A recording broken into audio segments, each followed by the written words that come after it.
بسم الله الرحمن الرحيم. عن انس بن مالک رضی اللہ تعالیٰ عنہ قال، انس بن مالک رضی اللہ تعالیٰ عنہ فرماتے ہیں کہ قال رسول اللہ صلی اللہ علیہ وسلم، رسول اللہ صلی اللہ علیہ وسلم نے ارشاد فرمایا، من صلی للہ، جو شخص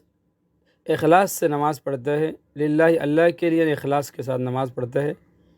40 یوماً 40 دن تک، فی جماعت با جماعت، یدرک التکبیرۃ الاولی، یدرک التکبیرۃ الاولی، ایسی نماز کہ اس کو تکبیر اولیٰ کو وہ پا لیتا ہے، تکبیر اولیٰ کے ساتھ، یعنی کتبت لہ براءتان، کتبت لہ براءتان، تو اس کو 2 پروانے ملتے ہیں، اس کے 2 پروانے لکھ دیے جاتے ہیں، 2 پروانے ملتے ہیں اس کو،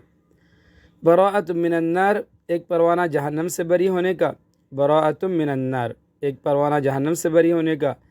اور براءۃ من النفاق، اور دوسرا پروانہ نفاق سے بری ہونے کا۔ رواہ الترمذی۔ عن انس بن مالک رضی اللہ تعالی عنہ قال، قال رسول اللہ صلی اللہ علیہ وسلم، من صلی للہ 40 یوما فی جماعت یدرک التکبیرۃ الاولی